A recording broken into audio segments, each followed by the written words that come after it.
What's the best way to research your market? I would say driving through it excessively, figuring out what areas you like and why, and what areas you dislike and why. I think that while it still exists, the Trulia crime map is pretty helpful for you to get a feel for areas before you start driving around.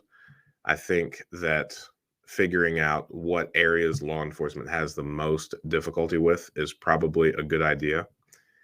And on top of that, I would say getting with the municipalities and looking at their websites and figuring out what projects they're focusing on, what parts of town, if they are doing anything with infrastructure, where that is, and figure out how to invest near that. So we've got one section in the area, Salem Avenue, and that is getting a lot of attention. They're putting a lot of money on that. They call it a corridor. So I would say buying there is a good idea by and large, because that's where the city is putting a lot of money to clean it up. That's where they've had some good commercial movement where some marketplaces have gone in. So figuring out where the money is going, and you could do that by driving around as well, just figuring out where new construction's going up, where roads are being worked on, if buildings are being built.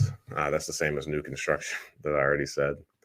Renovations, you can see where a lot of properties are being renovated, really just finding the action and getting close to it, and then trying to figure out and project, is that going to continue to be the case?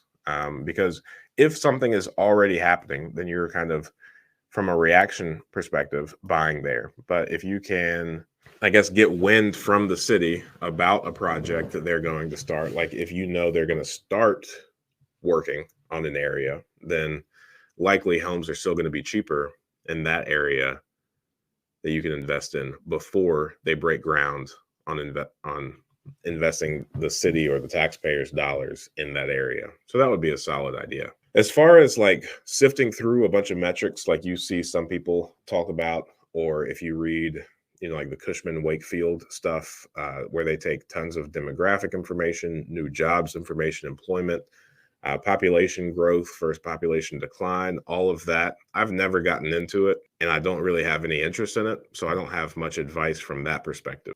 It's never really interested me. And I just think by and large, if you are looking to invest in real estate over, the 30-year period, it's really difficult to make a mistake. So if you have a house and somebody is going to want to live in that area, then you've got a good investment.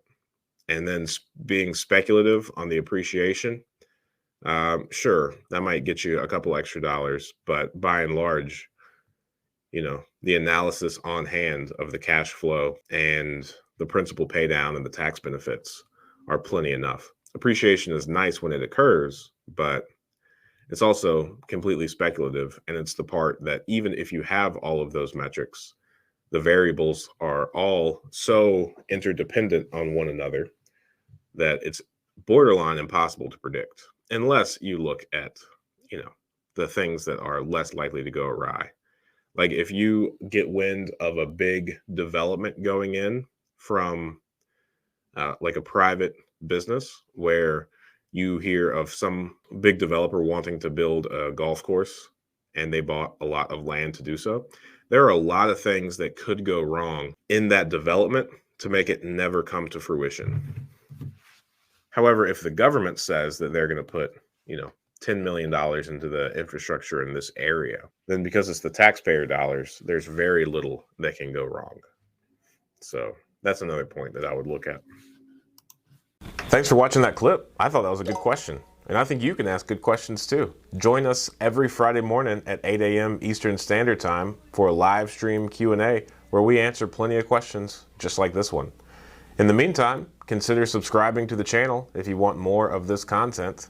And if you want to increase your deal flow, analyze properties better, and help me feed my family, click the link below for a free 7-day trial of PropStream.